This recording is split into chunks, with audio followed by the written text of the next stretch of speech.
Om Swastiastu. Assalamualaikum warahmatullahi wabarakatuh. Yang terhormat Bapak Kepala SMP Negeri 1 Atap 1 Blora, yang saya hormati Bapak Ibu Dewan Guru dan staf SMP Negeri 1 Atap 1 Blora.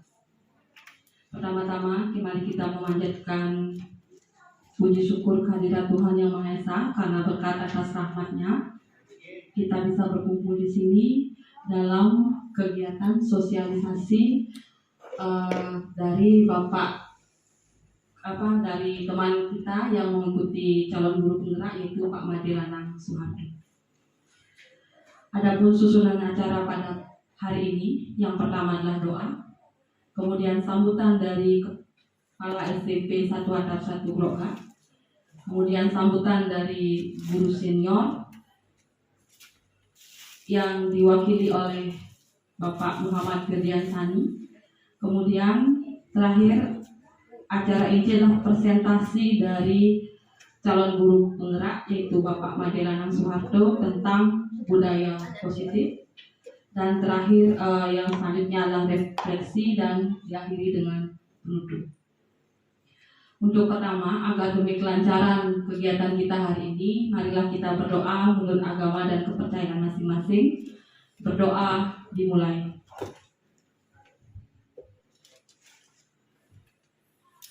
Berdoa selesai. Menginjak acara selanjutnya itu sambutan dari Bapak Nopi selaku PLT SMP Negeri 1 Atap 1 Blora. Untuk itu kami persilahkan. Cik. Om Swastiastu. Assalamualaikum warahmatullahi wabarakatuh. Salam, nama budaya, salam sejahtera untuk kita semua. Rahayu, rahayu, rahayu. Terima kasih untuk waktunya. Jadi hari ini Bapak Lanang akan mempresentasikan apa yang beliau dapat di pendidikan calon guru penggerak, dan saya harap Bapak Ibu rekan guru lainnya juga memperhatikan dengan baik, siapa tahu nantinya juga akan mengikuti program tersebut, program calon guru penggerak itu. Dan saya harap yang sudah mendapat panggilan di SIM PKB silakan ikuti pelatihan tersebut, agar kita, walaupun kita berada di kejauhan atau mungkin bisa dibilang di ujung barat Buleleng ya, saya harap semakin banyak ada calon guru penggerak di sekolah ini, dan saya harap hasil presentasi hari ini akan membawa hasil yang lebih baik, yang nantinya bisa kita aplikasikan dalam pembelajaran. Mungkin sekian yang bisa saya sampaikan. Terima kasih. Om Santi Om. Wassalamualaikum warahmatullahi wabarakatuh. Baik, terima kasih Bapak. Selanjutnya sambutan dari perwakilan guru, yaitu dari Bapak Muhammad Firdian Sani. Untuk itu kami persilahkan.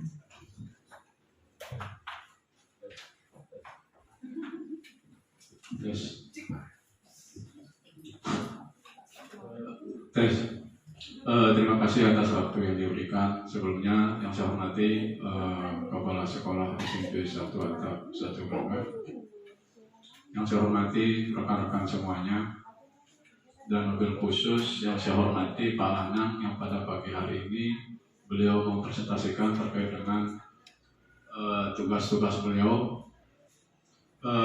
Kebetulan secara pribadi saya sangat kurang begitu enak juga dibilang guru senior. Yang jelas senior-senior saya banyak di sini, tapi bagaimanapun kalau udah itu menunjukkan, saya akan berbicara 1-2 kata-kata. Terima kasih yang saya sampaikan. Mungkin harapan-harapan kami selaku perwakilan daripada teman-teman, nantinya apa-apa yang didapatkan oleh teman kami, khususnya Pak Lanang di dalam mengikuti pelatihan CGP, nantinya ada pengimbasan yang sekiranya nanti bisa bermanfaat untuk teman-teman yang lain. Kemudian dengan adanya Pak Lanang di sini selaku calon guru penggerak, harapannya adalah memberikan menilai yang lebih positif dari teman-teman yang lainnya, karena sekiranya apa yang didapatkan Pak Lanang dan pelatihannya tentunya manfaatnya sangat besar sekali. Oleh karena itu, saya selaku guru, boleh dibilang guru senior yang hasilnya bukan senior sebenarnya, harapannya adalah apa-apa yang didapatkan Pak Lanang minimal ada pengimbasan yang nantinya bisa kami terima, baik dari segi metode pembelajarannya, teknik bagaimana menjaga suasana sekolah biar nyaman, kemudian teknik menyikapi permasalahan yang ada di sekolah. Sekali lagi saya tekankan, saya ucapkan selamat kepada Pak Lanang. Pak Lanang nantinya ke depan menjadi contoh untuk teman-teman yang lainnya. Mungkin itu saja harapan dari saya selaku yang diseniorkan Kone ini ya. Kan masih banyak yang lainnya. Mungkin itu saja. Baik, terima kasih. Om Santi Santi Santi Om. Assalamualaikum warahmatullahi wabarakatuh. Baik, terima kasih Bapak untuk sambutannya. Dan acara intinya kita hari ini, kita menuju pada acara inti yaitu presentasi diseminasi aksi nyata dari Bapak Lanang terkait budaya positif. Untuk itu kami persilahkan. Baik, terima kasih. Sebelumnya, Om Swastiastu, Assalamualaikum warahmatullahi wabarakatuh. Selamat pagi untuk kita semua. Jadi pada hari ini, khususnya kita pada tanggal 28 Oktober, ya, saya atas seizin Bapak Kepala Sekolah, atas seizin juga rekan-rekan guru di sini semuanya. Jadi berusaha atau mencoba untuk memberikan ilmu yang saya dapat. Ini sebenarnya ilmu ini diberikan kepada saya dan mungkin rekan-rekan sekalian pasti sudah paham. Hanya ini saya ulang, mudah-mudahan apa yang hari ini kita laksanakan bisa memberikan sesuatu yang dampaknya positif. Kita mulai saja, okay. Di sini saya akan memaparkan presentasi tentang budaya positif.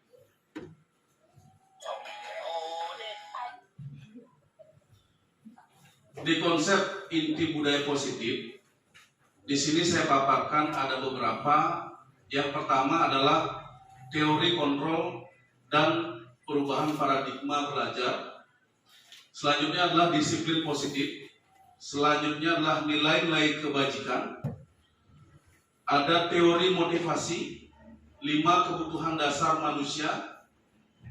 Selanjutnya adalah hukuman, konsekuensi dan restitusi. Keyakinan kelas, dan terakhir adalah segitiga restitusi. Sebelum kita memulai kegiatan di sini, saya berusaha untuk masuk ke pemahaman supaya rekan-rekan guru juga mulai memahami. Saya membuat game yang bernama Cobalah Buka. Ya, saya akan meminta satu bapak guru dan satu ibu guru ke depan. Kita akan memainkan game ini, tapi caranya adalah yang satu mengepalkan tangan, yang satu berusaha membuka kepalan tangannya itu dengan cara entah merayu dalam arti positif, membujuk dan sebagainya. Misalnya contohnya, saya contohkan ya. Misalnya salah satu mengepalkan tangan, jadi yang satunya menanyakan, Bu, apa sih yang ada di kepalan tangan itu? Terus bagaimana caranya? Kita durasinya sedikit aja, ya 2 menit aja atau mungkin 1 menit aja. Entah bisa terbuka atau tidak terbuka, tidak masalah. Karena setelah itu baru kita masuk ke pemahaman tentang materi selanjutnya. Saya mohon partisipasinya. Kira-kira siapa yang mau ke depan? Satu bapak guru sama satu ibu guru.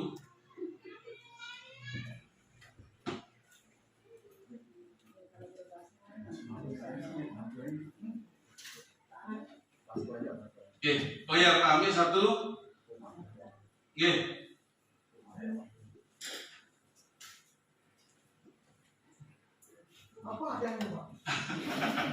Hadiahnya adalah nanti akan dirasakan sendiri. Ya, oke Bu Marta. Ya, terima kasih Bu Marta. Ya. Oke, mungkin agak kesini sedikit. Ya. Jadi berhadapan-hadapan Pak Ami dan mungkin rekan-rekan sekalian juga sambil melihat. Jadi di sini kita anggap bahwa ini realita sebenarnya, ya. Jadi Bu Marta mengepalkan tangannya, ya. Nah, dan Pak Ami nanti akan berusaha entah membujuk, entah merayu, entah apa, ya. Bagaimana caranya supaya Bu Marta bisa membuka tangan. Tapi masalah hasilnya entah tidak dibuka atau dibuka tidak masalah. Ya, tergantung nanti perjuangannya. Ya, mungkin supaya cepat kita 1 menit aja. Oke, ya Pak Ami bisa paham ya? Oke, Bu Marta bisa paham? Oke, ya, kita mulai ya. Jadi pangaran, oke ya.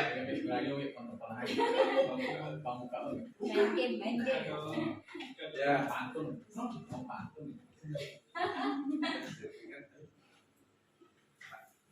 Tanya, misalnya.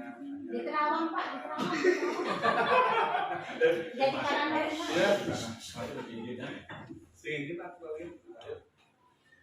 Jadi kanan dong Pak.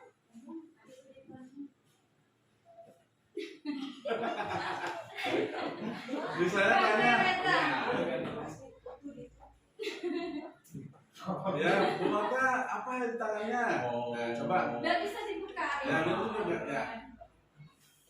Bu Marta,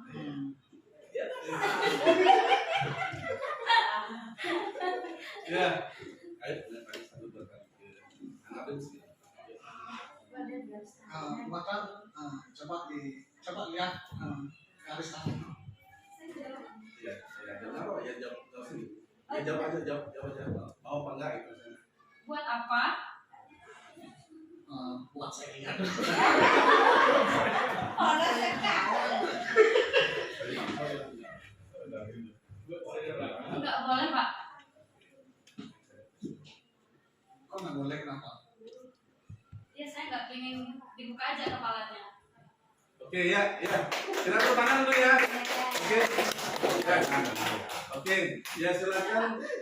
Ya, terima kasih Pak Ami sama Bu Marta. Ya. Walaupun sudah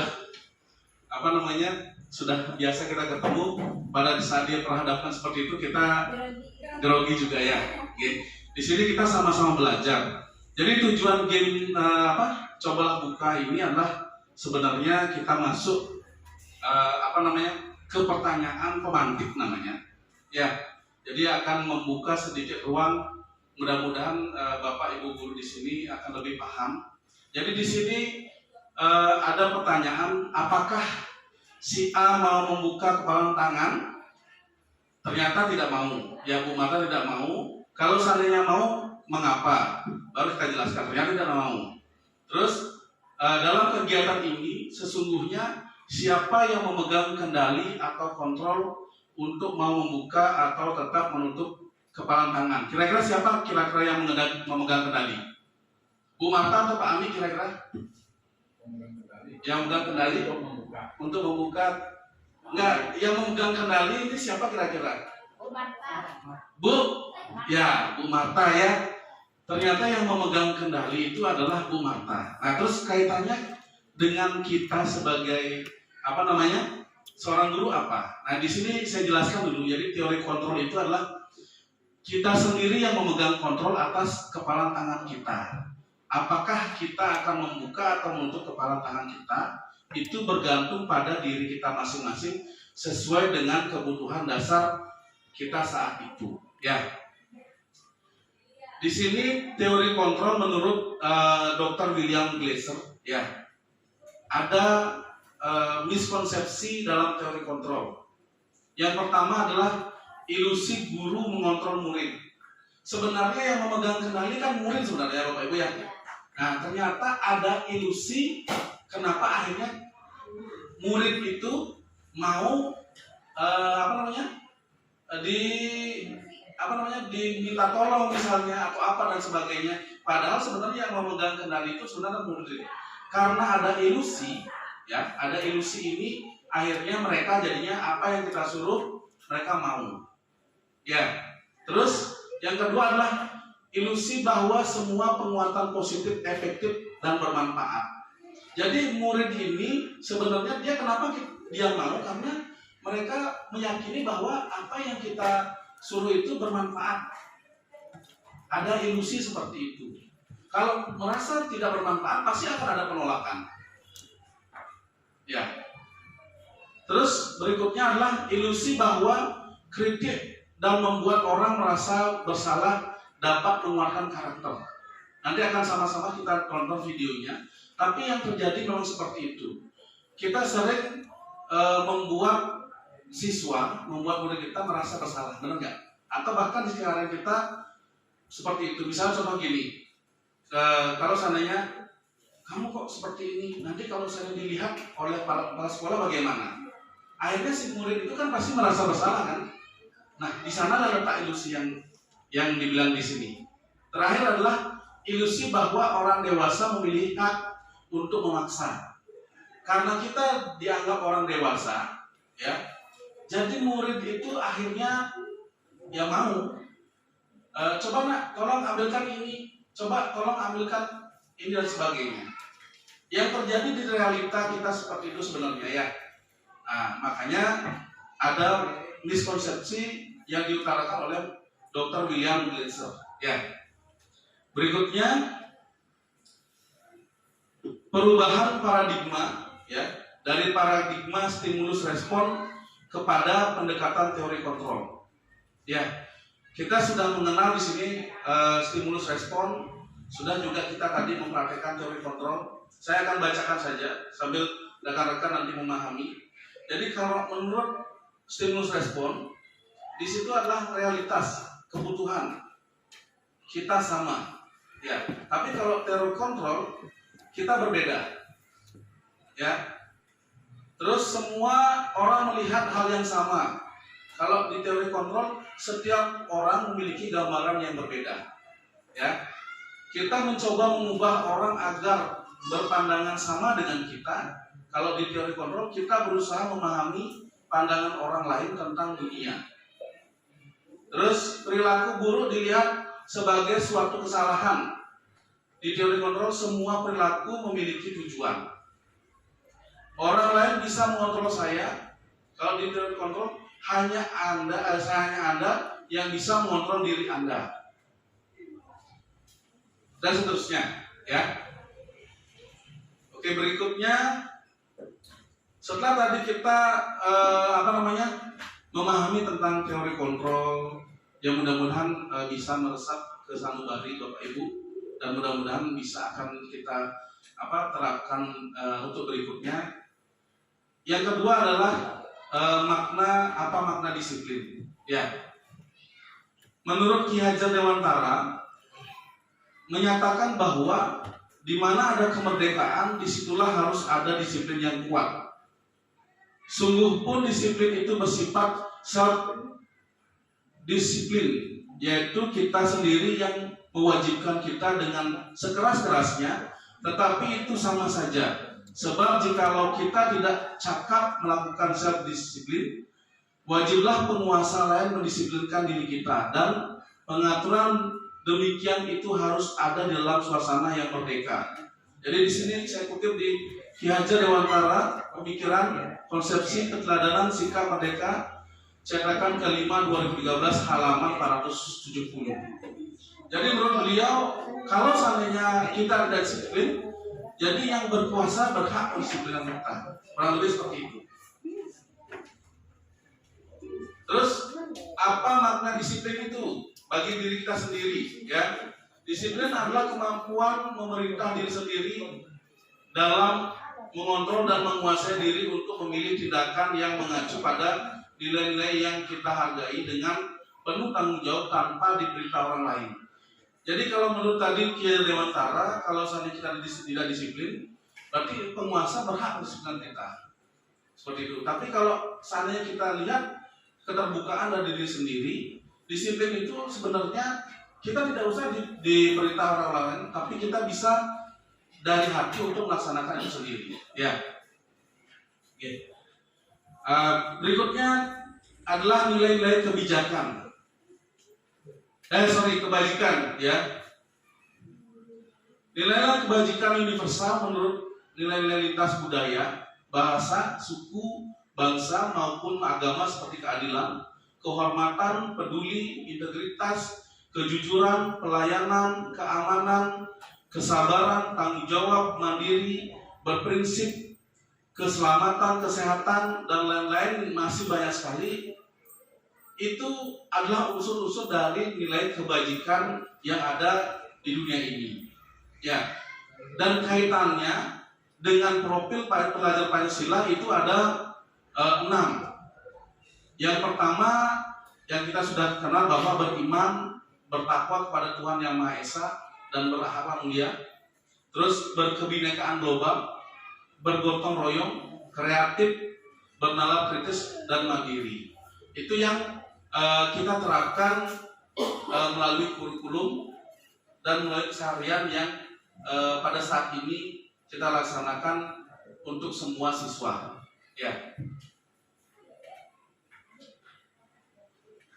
Setelah ada kebajikan, di sini kita ada yang namanya keyakinan kelas. Ya. Nah, di keyakinan kelas ini bagaimana caranya supaya kita tidak lagi melakukan ilusi, tapi kita menyepakati apa sih yang harus kita lakukan, apa sih yang harus kita kerjakan. Ya, di sini ada pertanyaan pemantik: mengapa keyakinan kelas? Mengapa tidak peraturan kelas saja? Ya, jadi yang kita ketahui bahwa ada yang namanya peraturan, ada yang namanya di sini keyakinan kelas. Mungkin sudah Bapak Ibu sudah tahu. Yang kedua, mengapa adanya keyakinan kelas penting untuk terbentuknya sebuah budaya positif? Ya. Yang berikutnya adalah bagaimana mewujudkan sebuah keyakinan kelas yang efektif. Ya. Jadi ketiga pertanyaan pemantik ini tidak perlu kita jawab, tapi maksudnya di sini tidak perlu kita jawab, tapi kita jawab untuk diri sendiri saja, ya. Karena saya yakin kita sudah melaksanakan ini. Yang jelas muncul ada bahasa peraturan. Yang sering kita lakukan adalah peraturan. Yang diharapkan di sini adalah membuat keyakinan kelas. Ya. Pengertian keyakinan kelas. Ya. Keyakinan kelas adalah nilai-nilai kebajikan atau prinsip-prinsip yang disepakati bersama secara universal, lepas dari latar belakang suku, negara, bahasa maupun agama. Kalau kita lebih luas lagi, mungkin ya yang bernegara Indonesia itu sudah mempunyai keyakinan bahwa satu bahasa. Salah satunya ini kaitannya kenapa saya memilih tanggal 28 Oktober kita melakukan kegiatan hari ini. Ya, kalau seandainya di kelas berarti kita memilah nilai-nilai kebajikan atau prinsip-prinsip yang disepakati bersama secara universal. Jadi seorang guru, seorang pemimpin kelas itu bagaimana caranya untuk menyepakati apapun yang terjadi di kelas itu. Jadi muncullah yang namanya keyakinan kelas. Tidak lagi ke peraturan. Oke. Pembentukan keyakinan kelas. Nah, kita masuk ke spesifik ke kelas sekarang. Yang pertama adalah keyakinan kelas bersifat lebih abstrak daripada peraturan, yang lebih rinci dan konkret. Keyakinan kelas berupa pertanyaan-pertanyaan universal. Pertanyaan keyakinan kelas senantiasa dibuat dalam bentuk positif. Keyakinan kelas hendaknya kita tidak terlalu banyak sehingga mudah diingat dan dipahami oleh semua warga kelas. Keyakinan kelas sebaiknya sesuatu yang dapat diterapkan di lingkungan tersebut. Semua warga kelas hendaknya ikut berkontribusi dalam pembentukan keyakinan kelas lewat kegiatan curah pendapat. Bersedia meninjau kembali keyakinan kelas dari waktu ke waktu. Yang jelas di sini setelah kita membuat pertanyaan, merangsang dengan pertanyaan-pertanyaan pemantik, terbentuklah keyakinan kelas, namun tetap harus ada evaluasi. Kira-kira bisa nggak dilakukan atau ditambah atau dikurangi? Mungkin seperti itu kurang lebihnya. Langkah-langkah pembentukan keyakinan kelas, ya. Di sini ada beberapa langkah, ya. Mempersilahkan warga sekolah atau murid-murid sekolah untuk bercurah pendapat tentang peraturan yang perlu disepakati sekolah atau kelas. Mencatat semua masukan-masukan para murid. Terus susunlah keyakinan kelas sesuai prosedur. Pembentukan keyakinan sekolah, gantilah kalimat-kalimat dalam bentuk negatif menjadi positif. Ya, tinjau kembali daftar curah pendapat yang dicatat. Tinjau ulang keyakinan sekolah atau kelas secara bersama-sama. Setelah keyakinan sekolah atau kelas selesai dibuat, maka semua warga dipersilakan meninjau ulang. Keyakinan sekolah atau kelas selanjutnya bisa dilekatkan di dinding kelas di tempat yang mudah dilihat. Jadi setelah sudah disepakati, sudah muncul keyakinan kelas, itu bisa ditempel di dinding, dan mungkin nanti kita ke depannya kita akan coba seperti itu. Oke. Praktik pembentukan keyakinan kelas. Nah, ini dia sudah ada sedikit fotonya, ya. Oh, nggak bisa ya. Mungkin agak buram. Yang pertama di sini curah pendapat. Kegiatan curah pendapatnya seorang guru, ya. Jadi setelah ada pertanyaan pemantik, mengadakan curah pendapat. Terus apapun yang mereka mau kita tempel. Yang jelas itu berbentuk curah pendapat dari mereka. Setelah itu mencatat curah pendapat yang tadi. Terus menemukan nilai-nilai kebajikan setelah curah pendapat. Kadang-kadang kan tidak beraturan. Ada mungkin konotasi negatifnya kita ganti untuk ke positif, seperti itu. Terus mengubah peraturan menjadi kalimat positif. Terus setelah itu meninjau ulang keyakinan kelas. Jadi setelah kita ada peraturan mungkin atau apa, kita rubah ke lebih positif lagi. Terus kita tinjau. Terakhir adalah kegiatan pendalaman keyakinan kelas, ya, melalui tabel. Tabelnya seperti ini Bapak Ibu, ya.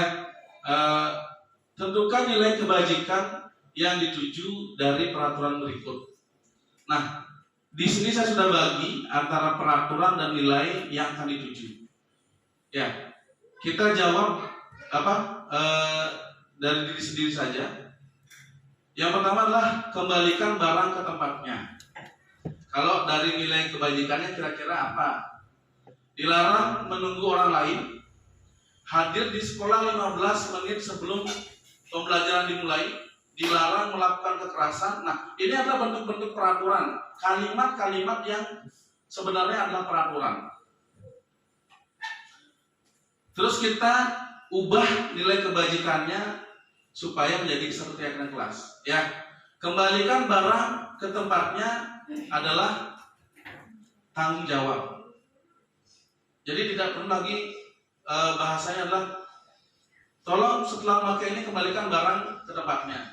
Jadi keyakinan kelas di kelas itu adik-adik harus bertanggung jawab. Terus dilarang mengganggu orang lain. Jadi nilai kebajikannya adalah tolong hormati orang lain. Menghormati orang lain, ya.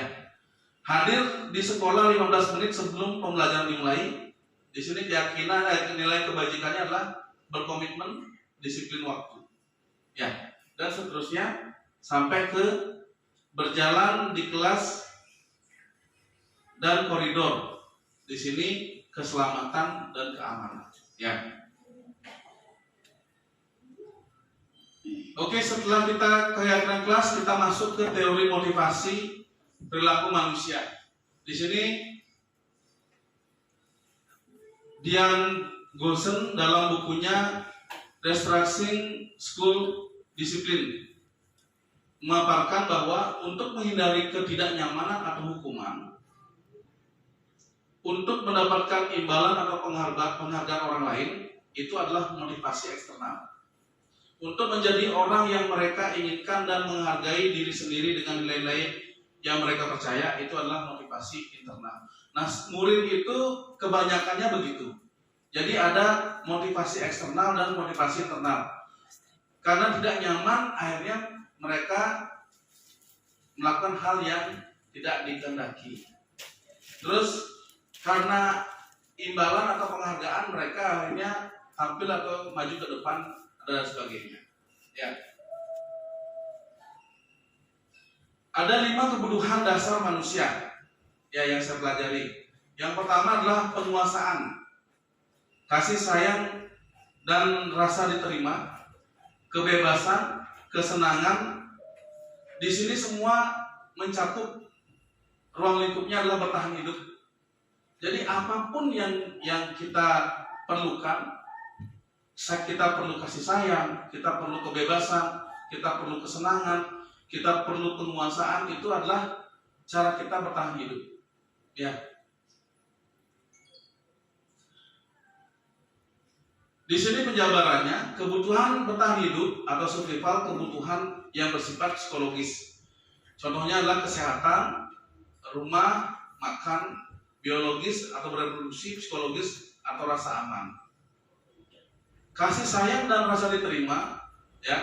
Di sini ada kebutuhan untuk memberi dan menerima kasih sayang dan kebutuhan untuk merasa menjadi bagian dari satu kelompok. Nah, realita yang terjadi pada diri kita tidak pernah terhindar dari yang namanya semua ini. Kita perlu rumah, makan, bereproduksi atau rasa aman. Kita juga perlu untuk diakui dalam satu kelompok, ya. Kita perlu juga kebebasan. Kebutuhan untuk bebas adalah kebutuhan akan kemandirian, otonomi, memiliki pilihan dan mampu mengendalikan arah hidup. Perlu juga kesenangan dan perlu juga penguasaan atau power. Atau di sini adalah kebutuhan yang meliputi keinginan untuk dianggap berharga, dan semua kita perlu seperti itu. Ya, oke, lanjut ya. Kebutuhan apa yang diperlukan? Di sini saya membuat contoh kasus, ya, kaitannya dengan anak didik kita atau siswa di sini. Dinda, seorang anak kelas 3 SD. Begitu tiba di rumah sepulang dari sekolah, menangis dan mengadu pada ibunya bahwa dia benci pada Ibu Rahmi, gurunya. Ibunya bertanya alasan Dinda membenci gurunya sendiri. Menurut Anda, menurut rekan-rekan sekalian ya, kebutuhan apa yang berusaha dipenuhi oleh Dinda? Jika jawaban seperti ini. Ibu guru bilang, aku tidak boleh bersenandung sewaktu mengerjakan tugas. Katanya kelas harus tenang. Kita tidak ada suara. Kan nggak seru jadinya. Itu katanya Dinda yang pertama ya. Yang kedua, ibu guru tidak menyapa aku hari ini. Padahal aku pakai jepit rambut baru. Terus, aku bosan. Masa berjalan cuma belajarnya gitu-gitu aja. Dengerin ibu guru aja. Itu kata Dinda yang berikutnya. Terakhir adalah aku sebel. Gambarku tidak rapi.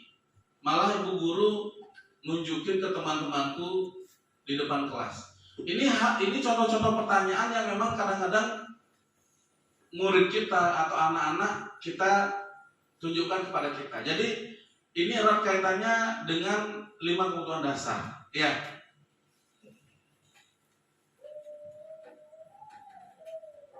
Oke, kita balik lagi ke sini dulu. Jadi kira-kira dengan pemaparan yang seperti ini, ya, saya sengaja bikin kelas 3 SD karena walaupun kita jenjang SMP supaya tidak ada yang tersinggung, dan nama-nama di sini kalau seandainya ada yang sama, saya tidak bermaksud untuk menyinggung teman-teman, ya. Kita harus memahami dulu bahwa kita semua itu butuh yang namanya senang, butuh yang namanya bebas, butuh yang namanya kasih sayang dan sebagainya. Dan pertanyaan-pertanyaan ini adalah saya buat untuk menguatkan 5 kebutuhan dasar dari kebutuhan dasar manusia. Ya, kita lanjut ya. Nah, di sini saya ada kuis, Bapak Ibu. Ya, kuisnya saya kasih di sini pertanyaan. Jika ada kebutuhan yang tidak terpenuhi, maka akan mempengaruhi perilaku seorang. Salah satunya adalah melakukan pelanggaran. Dalam sebuah pelanggaran atau perilaku salah yang dilakukan oleh murid, pada umumnya akan diberi hukuman atau konsekuensi. Kira-kira menurut Bapak Ibu, apa bedanya hukuman atau konsekuensi? Mungkin ada yang memberikan ini, bantu saya untuk apa bedanya hukuman, atau mungkin menurut Bapak Ibu salah satunya lah. Hukuman itu apa, konsekuensi itu apa?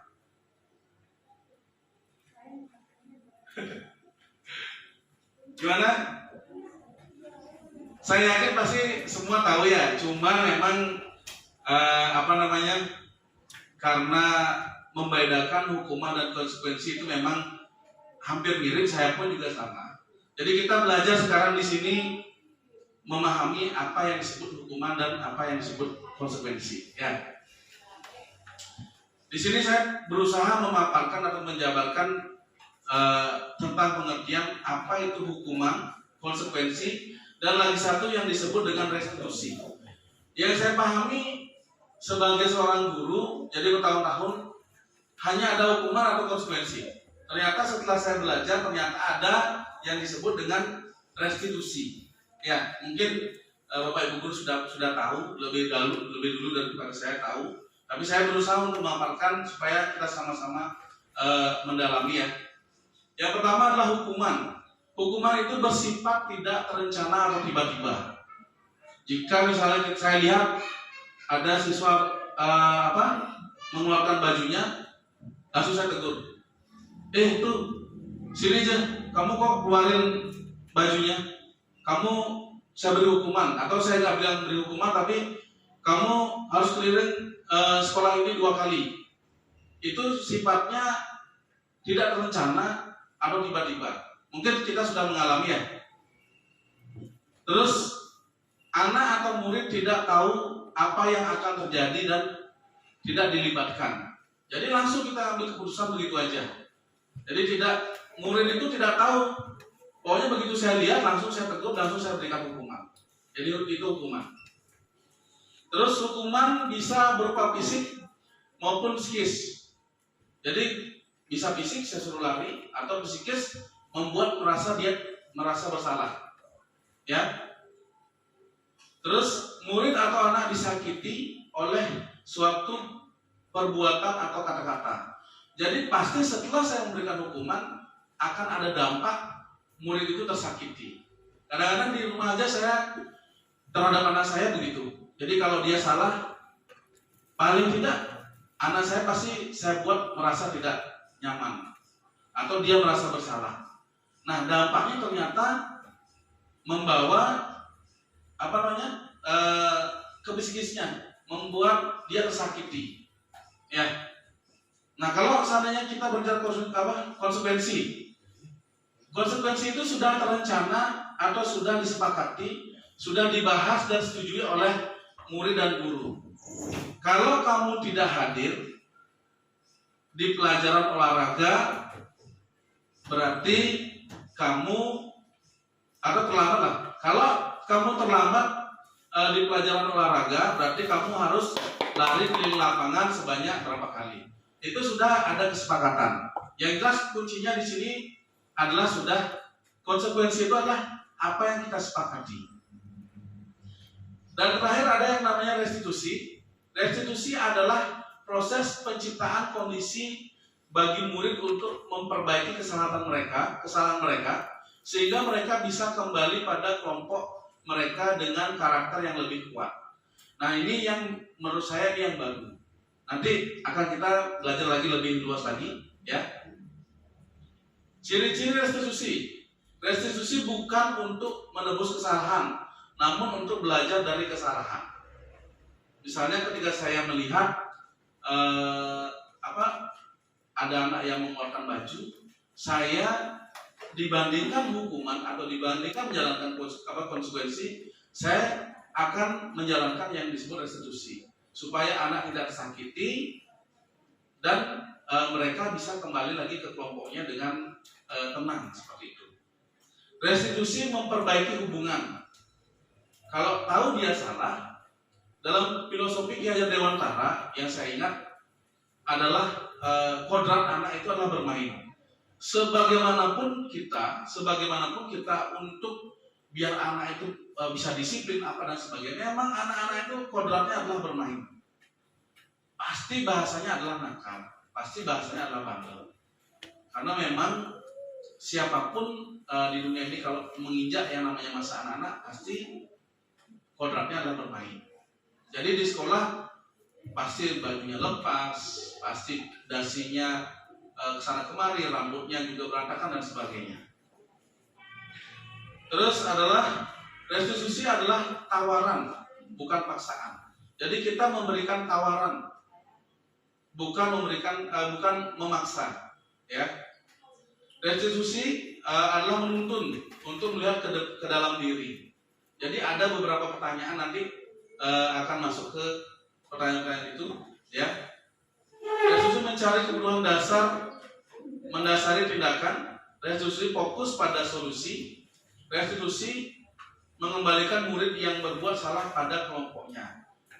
Di sini difokus pada solusi itu yang tidak ada pada hukuman dan konsekuensi. Jadi mudah-mudahan ke depannya Bapak Ibu rekan-rekan sekalian bisa menggunakan restitusi sebagai solusi untuk anak didik kita. Tidak lagi memberikan yang namanya hukuman, memberikan yang namanya konsekuensi. Oke.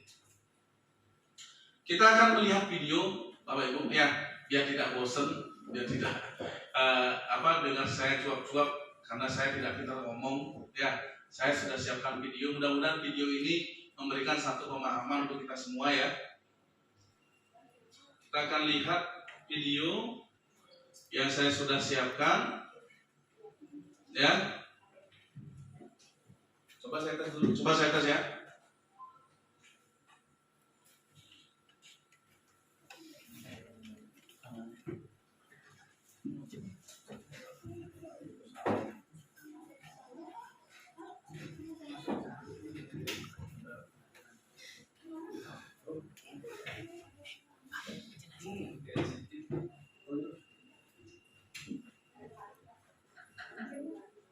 Ya.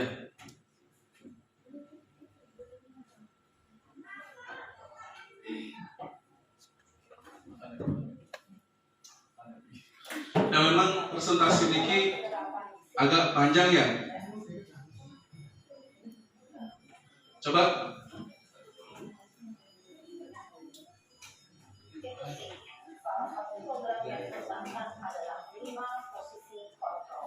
Kedengeran ya?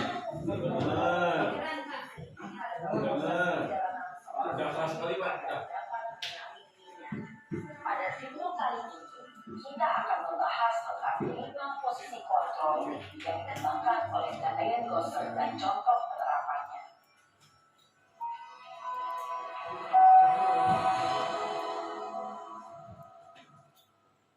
5 posisi kontrol itu adalah 1. Posisi penghukum, 2. Posisi pembuat merasa bersalah, 3. Posisi teman, 4. Posisi pemantau atau monitor, dan 5. Posisi manajer. Untuk lebih memahami kelima posisi tersebut, mari kita saksikan kasus Naren yang terlambat hadir 20 menit di sekolah dan melihat bagaimana kelima posisi kontrol dalam menghadapi masalah tersebut.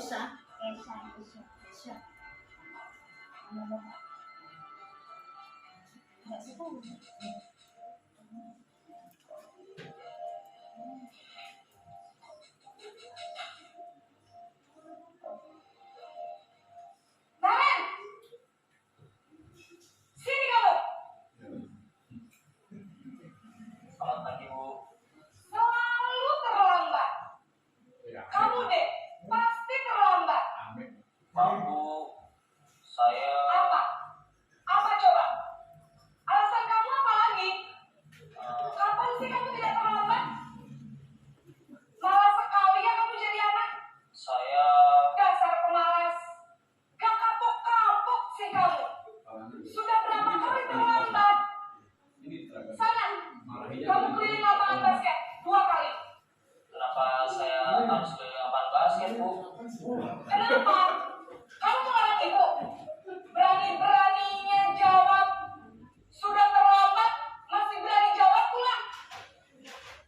Sekarang keliling lapangan basket 5 kali sekalian.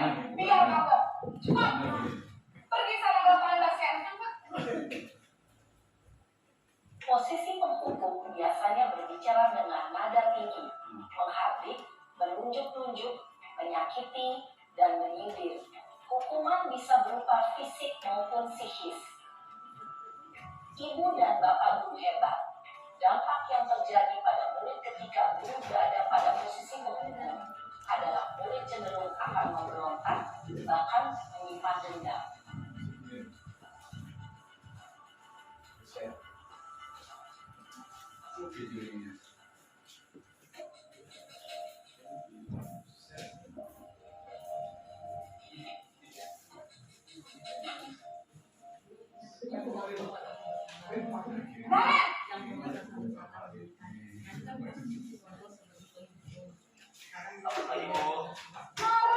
Naren, kamu kenapa merontak lagi, nak? Ya Tuhan, Naren, kamu senang ya bikin ibu susah ya? Kalau kamu terlambat lagi, nanti ibu yang ditegur bapak kepala sekolah, nak. Disangka ibu tidak bisa membina kamu. Duh, gimana ini? Maaf Bu, Duh, Gusti Naren, kamu suka ya kalau ibu ditegur bapak kepala sekolah? Terus, sekarang ibu harus tulis apa yang di buku absen? Ini kamu sudah sering terlambat loh. Ibu harus apa coba? maaf Bu, maaf sekali. Ya sudah, lain kali jangan bikin ibu susah lagi ya nak ya. Ibu tidak akan kuat lagi kalau kamu begini terus. Bisa jantungan kalau ibu ditegur bapak kepala sekolah. Saya cepat ke kelas. Maaf ya Bu, maaf sekali.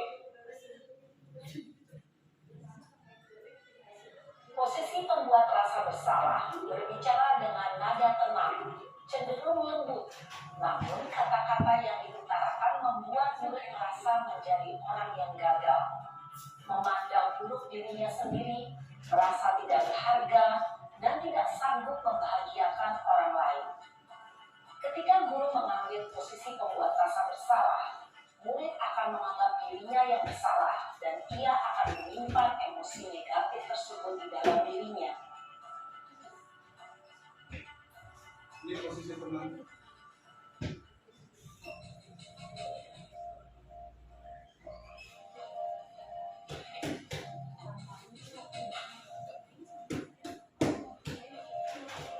Naren!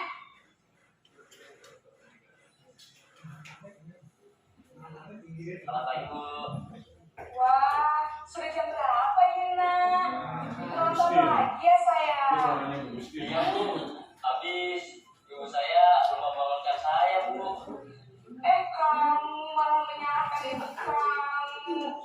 Kamu bukannya anak yang mau kencang. Kok terlambat sih? Iya Bu, saya memang lambat bangun tadi. Jadi biarpun saya lari kencang, tetap gak kejar Bu. Ya sudah sana. Nanti lain kali larinya lebih kencang lagi ya. Biar gak terlambat lagi. Bikin senang ibu. Begini. Bisa lah Bu. Ya sudah sana masuk kelas. Ibu beresin urusan absen kamu. Kamu ini ada-ada saja.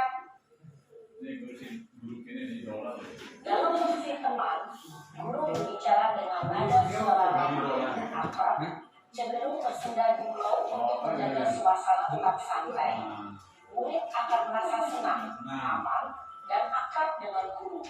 Identitas yang tercipta adalah identitas sukses atau berhasil. Namun, perlu diingat, karena ini masih dorongan eksternal, maka ada faktor ketergantungan dari murid kepada orang tertentu. Di sini, guru absennya, sehingga di lain waktu, murid bisa berperilaku baik, namun hanya kepada orang-orang tertentu saja. Ini penangkap. Ya.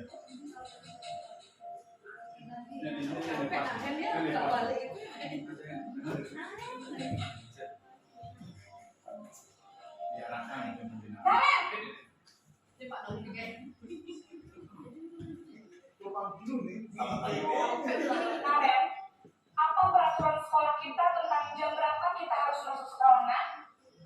Kita harus di sekolah jam 7, Bu.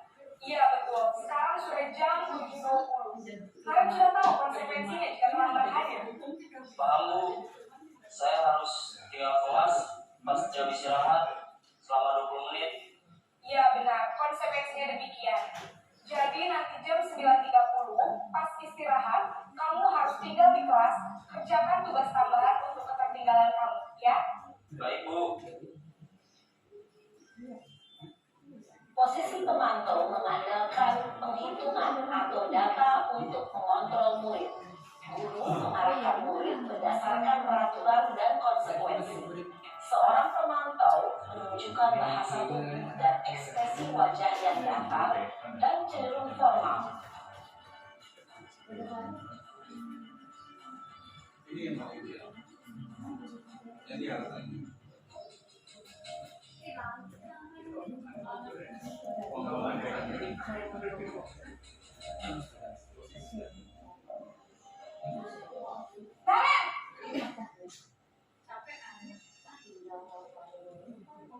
Selamat pagi, Bu. Selamat pagi, Naren. Maaf, Bu. Saya terlambat. Iya, sekolah masuknya jam 7, sekarang sudah jam 7.20. Jadi sekarang bagaimana ini, Naren? Maaf, Bu. Saya lupa taruh saya semalam. Baiklah, menurut kamu, keyakinan sekolah yang mana yang perlu kamu tingkatkan? Menghargai diri sendiri dan orang lain mungkin, ya, Bu. Setuju. Jadi, apakah Naren meyakini prinsip saling menghormati tersebut? Iya, Bu. Saya meyakininya. Apakah Naren bersedia memperbaiki masalah keterlambatan ini? Bersedia, Bu. Bagaimana kamu akan memperbaiki masalah keterlambatan ini? Saya akan coba untuk tidak lupa menyetel alarm saya, Bu. Baik, kalau Naren mau menyetel di rumah, ada orang yang kira-kira bisa bantu mengingatkan tidak? Ada, Bu. Kakak saya, Kak Emma. Ada lagi selain Kak Emma? Selain Kak Emma, ada ibu saya. Baik, jadi yang mengingatkan Naren adalah Kak Emma dan ibu kamu ya?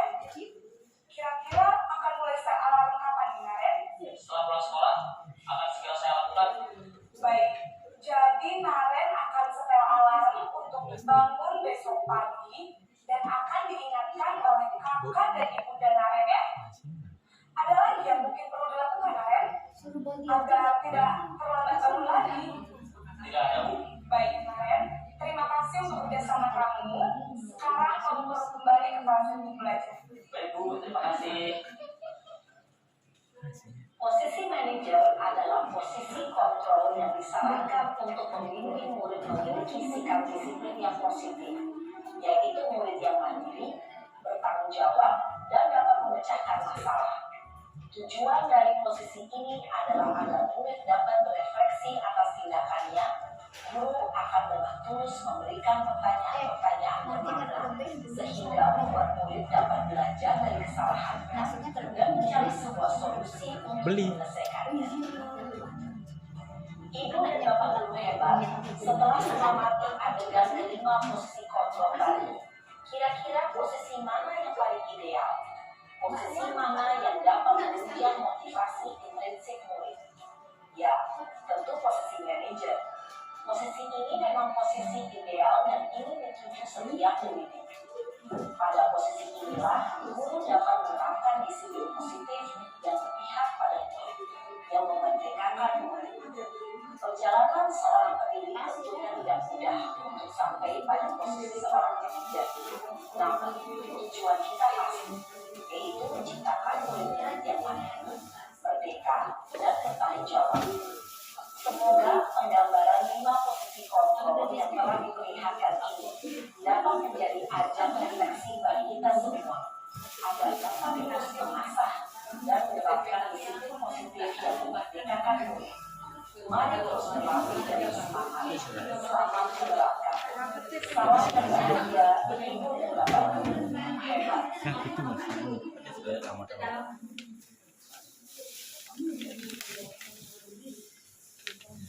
Ya, Baik, kita sudah sama-sama tadi untuk menyimak video tentang 5 posisi kontrol, ya. Jadi yang diharapkan di sini adalah posisi kontrol yang terakhir atau kita sebagai manajer, ya. Dan saya sendiri berharap dengan video tadi Bapak Ibu guru bisa menerapkan dan bisa merefleksi diri bahwa sebenarnya sekarang ini pada saat ini kita berada di posisi apa? Apakah teman? Apakah sudah menjadi manajer? Apakah pembuat rasa bersalah atau penghukum dan seterusnya, ya.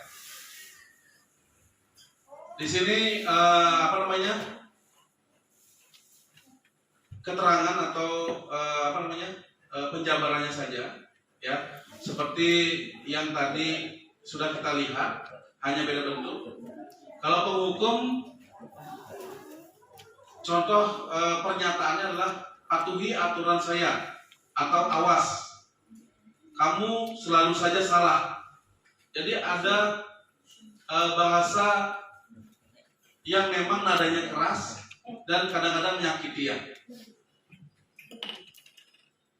Pembuat rasa bersalah, di sini pernyataannya, ibu sangat kecewa sekali dengan kamu. Ini contohnya. Terus berapa kali bapak harus memberitahu kamu, ya. Jadi agar siswa itu merasa bersalah, seperti ini contoh-contoh yang biasanya kita lakukan, ya. Kita buat pernyataannya. Terus posisi kontrol teman, seperti yang dibilang tadi, ayo bantulah demi bapak, ya. Ayo ingat tidak bantuan bapak selama ini. Jadi menganggap bahwa ya mereka teman, seperti itu, ya. Ini contoh-contoh pernyataannya. Pemantau, nah, jadi menghitung berapa menit kamu terlambat misalnya, atau apa yang telah kamu lakukan, sanksi atau konsekuensi apa dan sebagainya, ya. Nah, ini yang ideal pada saat ini adalah posisi manajer. Jadi pernyataannya seperti ini, ada pertanyaan, apa yang kita yakini. Jadi di sekolah setelah kita membentuk keyakinan kelas, terus jika kamu meyakini apa yang apa kamu bersedia memperbaikinya. Jadi ada pertanyaan-pertanyaan yang memang membuat anak itu sebenarnya tidak merasa dalam posisi ketakutan atau merasa takut, ya. Ya, marilah berlatih membedakan posisi kontrol guru, ya. Oke. Ya. Di sini juga ada kuis, ya. Kuisnya tidak perlu kita maju ke depan atau tidak perlu kita menjawab, tapi jawabnya di diri sendiri. Jadi mari berlatih membedakan posisi kontrol guru. Jadi kita membayangkan, ya, kita menjadi guru yang sifatnya penghukum bagaimana, sifatnya membuat rasa bersalah gimana, sampai sifatnya menjadi seorang manajer. Jadi dari penghukum itu pasti sangat tidak bagus, ya. Pembuat rasa bersalah juga sama. Yang pada saat ini kita lakukan kira-kira di mana, ya, dengan siswa. Kalau saya sendiri pada saat ini yang saya lakukan itu sebagai teman. Kebanyakan saya memperlakukan mereka seperti teman. Dan ternyata itu juga masih ada kekeliruan yang harusnya saya menjadikan diri saya sebagai seorang manajer. Jadi membuat rasa percaya diri kembali, membantu anak untuk memasuki kelompoknya lagi, tidak merasa takut atau sakit hati dan sebagainya, ya. Di sini ada selanjutnya adalah segitiga restitusi, ya. Jadi Dian Gorsen dalam bukunya Restructuring School Discipline 2001 telah merancang sebuah tahapan untuk memudahkan para guru dan orang tua dalam melakukan proses untuk menyiapkan anaknya untuk melakukan restitusi. bernama segitiga restitusi. Jadi kita akan belajar apa sih tindakan yang harus kita lakukan ketika seorang anak atau seorang siswa kita mendapatkan satu masalah. Ya, langkah-langkah segitiga restitusi jadi bentuknya memang seperti ini. Ya, ada yang berwarna merah dan ada yang berwarna biru. Jadi lebih simpelnya adalah kita lihat yang ke dalam yang berwarna biru saja. Yang pertama adalah menstabilkan identitas. Ya, contohnya di sini setiap orang pasti pernah melakukan kesalahan.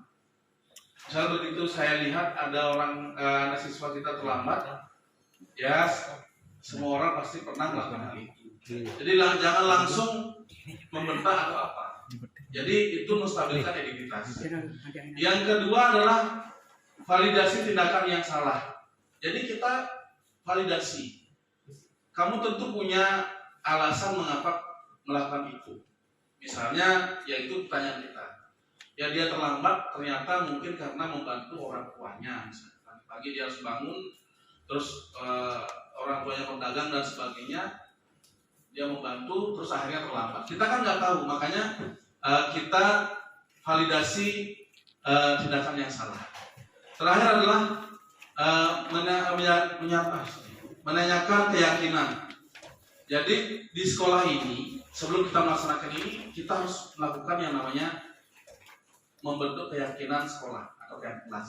Jadi keyakinan kelas apa yang telah kita sepakati? Itu contohnya. Kamu ingin menjadi orang yang seperti apa? Itu contoh pertanyaan-pertanyaannya. Ini menstabilkan identitas. Jadi berbuat salah itu tidak apa-apa. Seperti yang tadi, tidak ada manusia yang sempurna, ya. Saya juga pernah melakukan kesalahan seperti itu. Oh, saya pernah kok jadi murid, sama juga seperti itu. Jadi tidak apa-apa. Oke, contohnya, ya. Ini validasi tindakan yang salah. Padahal kamu bisa melakukan yang lebih buruk dari ini, ya. Nah, jadi ketika dia sudah merasa terlambat apa dan sebagainya, bisa saja dia tidak datang ke sekolah, tapi dia tetap datang ke sekolah walaupun terlambat. Ya, ini contoh-contohnya seperti ini. Jadi memvalidasi dia. Menanyakan keyakinan, apa yang kita percaya sebagai kelas atau keluarga. Kalau seandainya contoh real kita, kalau sebelum kita melaksanakan yang namanya keyakinan kelas atau sekolah, kan kamu siswa, kan siswa itu tugasnya untuk apa? Terus sekolahnya kira-kira mulai belajarnya dan berapa? Jadi hal-hal kecil seperti itu bisa kita lakukan, ya. Oke. Jadi itu pemaparan yang sudah saya berikan. Jadi setelah saya melaksanakan modul tentang budaya positif, saya berusaha untuk satu, saya merefleksi diri saya sebagai seorang guru, ya, posisi kontrolnya kita ada di mana, terus apa yang harus kita lakukan berikutnya, dan saya harapkan juga rekan-rekan di sini, Bapak guru hebat semua, jadi staf sekolah SMP Negeri 1 Atas Turoga, saya yakin bisa. Jadi setelah kita belajar, paling tidak ada yang bisa saya bagikan kepada teman-teman, ya. Masalah sempurna atau tidak sempurna, masalah bisa dan tidak bisa, itu kembali ke diri kita masing-masing. Tapi saya yakin dengan ya kita sudah bergelut menjadi seorang guru beberapa tahun, bahkan mungkin sudah sampai menginjak puluhan ya tahun, itu saya yakin pasti bisa. Oke, mungkin itu aja. Sebelum saya tutup, jadi ada yang namanya refleksi. Saya sudah memaparkan hal seperti itu tadi. Saya pengen supaya bersifat dua arah, tidak hanya saya. Kira-kira dengan pemaparan saya tadi, apa yang bisa kita refleksi? Contohnya seperti saya tadi berefleksi adalah, oh ternyata di posisi kontrol saya masih sebagai seorang teman di hadapan siswa-siswa saya. Atau yang lain lah. Kita coba berpendapat ya. Tidak ada yang benar, tidak ada yang salah. Ya. Kira-kira siapa yang mau bantu saya untuk refleksi? Gimana? Ya, Pak, kepala sekolah, oke. Ya. Baik, terima kasih waktunya. Jadi terima kasih untuk Pak Lanang telah memaparkan banyak hal ya yang mungkin tidak semuanya yang bisa saya tangkap. Tapi memang sebagai guru selama ini saya masih banyak memposisikan diri sebagai teman. Jadi kalau berdasarkan apa yang telah dipaparkan harusnya seorang guru bisa menjadi lebih dari teman, bahkan bisa menjadi manajer. Itu yang yang paling baik untuk dilakukan. Selanjutnya terkait dengan konsekuensi dan hukuman. Jadi mungkin selama mengajar di kelas saya sudah melakukan beberapa kali tentang konsekuensi. Jadi sebelum pembelajaran di awal semester saya biasanya melakukan perjanjian kelas. Jadi apa yang boleh dilakukan di kelas dan apa yang tidak boleh. Tapi itu tidak ada hukumannya. Mungkin diingatkan kalau ada yang melanggar karena ini disepakati oleh kelas. Jadi ketika ada teman yang melanggar, teman yang lainnya yang mengingatkan. Seperti itu. Jadi misalnya kalau ada yang makan di kelas misalnya, nanti ada teman yang mengingatkan. Seperti itu. Jadi selain itu terkait yang tadi seperti keterlambatan atau hal-hal tersebut, jadi benar sekali sudah dipaparkan tadi, kita tidak usah memberikan hukuman karena memang itu merupakan hal yang tidak patut dilakukan ya di kurikulum sekarang, tapi apresiasi mereka karena sudah mau hadir ke sekolah. Jadi bukan terlambatnya yang dilihat, tapi bagaimana mereka sudah tahu terlambat tapi masih berani datang ke sekolah dan mengikuti pelajaran. Jadi itu artinya mereka benar-benar ingin belajar, daripada diam di rumah mereka datang ke sekolah. Mungkin itu sekian refleksi yang bisa saya sampaikan. Terima kasih. Ya, terima kasih Pak Kepala Sekolah. Jadi inilah yang disebut dengan posisi manajer. Jadi bisa menindaklanjuti dengan pemahaman.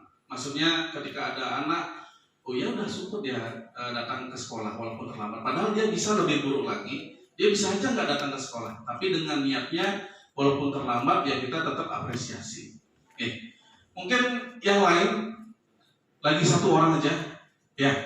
Oke, Bu Ratna, oh ya udah. Baik, terima kasih atas waktu yang diberikan. Menarik sekali apa yang telah dipaparkan oleh Pak Lanang. Dan tentunya memberikan manfaat terhadap kita semua sebagai guru. Mulai dari tentang hukuman, konsekuensi, dan restitusi. Pada awalnya, saya terutama Pak masih bingung antara hukuman dan konsekuensi dulu sebelum kita beralih ke restitusi.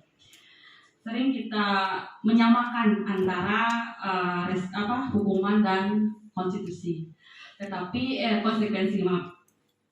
Tetapi dengan dengan tadi penjelasannya terkait dengan hukuman dan konsekuensi, ada beberapa hal yang bisa simpulkan Pak terkait hukuman, di mana posisi gurunya Pak. Posisi guru dalam hukuman itu adalah penghukum dan pembuat rasa bersalah. Kemudian kalau di konsekuensi adalah sebagai pemantau. Kenapa dikatakan pemantau? Karena konsekuensi itu muncul dari kesepakatan yang diambil di kelas. Kemudian dari penentuan sanksinya Pak. Yang lihat dari hukuman itu ditentukan sepihak oleh guru secara refleks. Misalnya seperti tadi dicontohkan terlambat, dimarah atau dihukum secara langsung disuruh ke lapangan basket atau sebagainya. Kemudian kalau konsekuensinya itu, hukumannya itu adalah kesepakatan yang telah dibuat antara guru dan siswa pada saat sebelum memulai pembelajaran di kelas. Mungkin seperti itu Pak. Kemudian relevansinya dari hukuman itu tidak ada relevansi yang logis dan kesalahan itu dalam bentuk sanksi. Jelas sanksi yang diberikan tanpa adanya pemahaman kenapa apa yang kamu lakukan adalah suatu kesalahan. Kemudian dari kalau konsekuensi adanya korelasi yang logis. Kenapa? Karena itu berasal dari kesepakatan bersama. Jadi disetujui bersama.